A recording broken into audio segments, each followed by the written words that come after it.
जब जब सूर्य अपनी चाल बदलता है, तब तब केवल आकाश ही नहीं बदलता, मनुष्य का भाग्य भी करवट लेता है। और इन्हीं दुर्लभ क्षणों में मकर संक्रांति का आगमन होता है, जिसे हमारे ऋषियों ने केवल एक तिथि नहीं बल्कि चेतना के द्वार के रूप में देखा।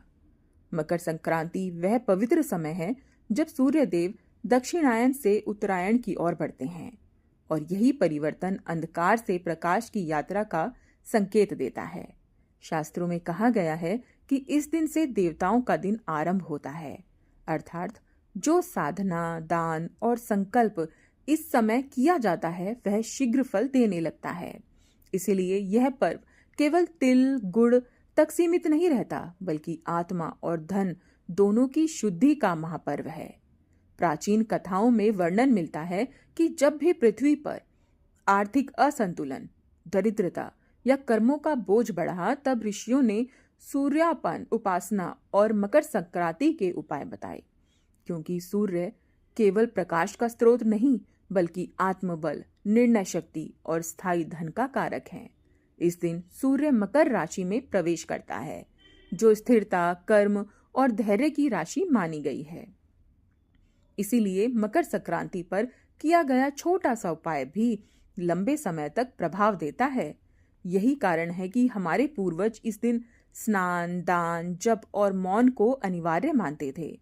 आयुर्वेद के अनुसार भी इस समय शरीर में अग्नि तत्व प्रबल होता है और पाचन के साथ साथ मानसिक जड़ता भी टूटने लगती है।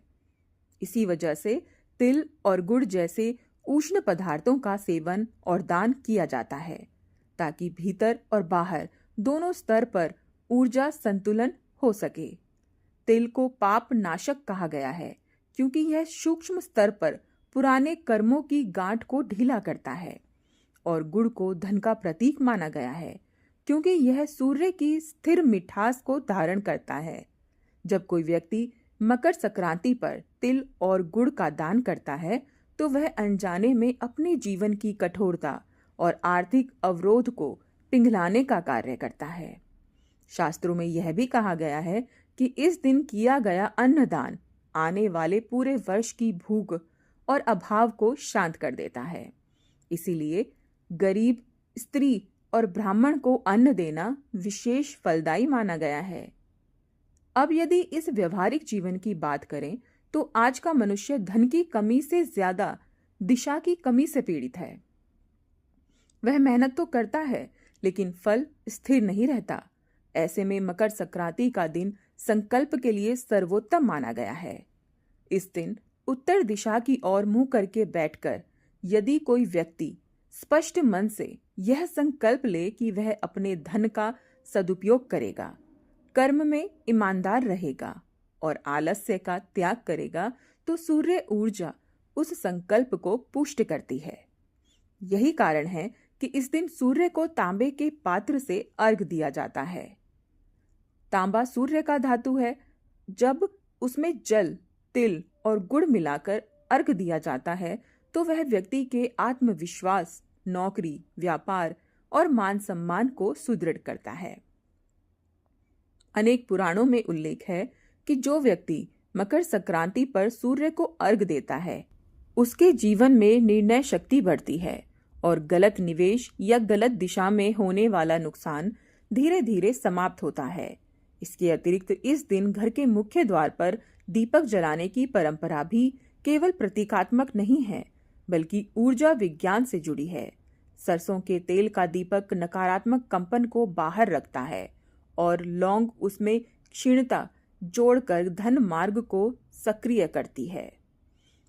जब यह दीपक श्रद्धा से जलाया जाता है, तो घर के वातावरण में स्थिरता और सुरक्षा का भाव आ जाता है।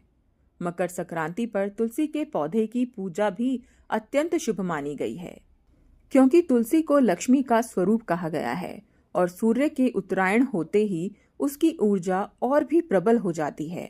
यदि इस दिन तुलसी को जल चढ़ाकर मन ही मन अपने आर्थिक कष्टों को अर्पित कर दिया जाए, तो धीरे धीरे समाधान के मार्ग खुलने लगते हैं।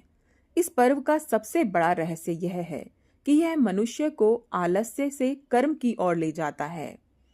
पतंग उड़ाने की परंपरा भी इसी का संकेत है कि मनुष्य को ऊपर उठना है, लेकिन डोर यानी संयम उसके हाथ में रखना चाहिए। जब जीवन में धन आता है तो संयम ना हो तो वह फिसल जाता है। इसलिए मकर संक्रांति हमें सिखाती है कि धन केवल कमाने से नहीं बल्कि संभालने से टिकता है। यदि कोई व्यक्ति इस दिन अपने पुराने कपड़े, बेकार वस्तुएं और अनावश्यक संग्रह का त्याग कर दे तो वह अपने जीवन में नई ऊर्जा और नए अवसरों के लिए स्थान बनाता है। शास्त्र कहते हैं कि जहां स्थान नहीं वहां लक्ष्मी प्रवेश नहीं करती। इस दिन मौन या कम बोलने का भी विशेष महत्व है, क्योंकि इससे मन की चंचलता शांत होती है और निर्णय शक्ति स्पष्ट होती है। मकर संक्रांति केवल एक दिन का पर्व नहीं है, बल्कि पूरे वर्ष की दिशा तय करने वाला क्षण है। जो व्यक्ति इस दिन श्रद्धा, संयम, दान और संकल्प को एक साथ साध लेता है, उसके जीवन में धन धीरे धीरे टिकने लगता है।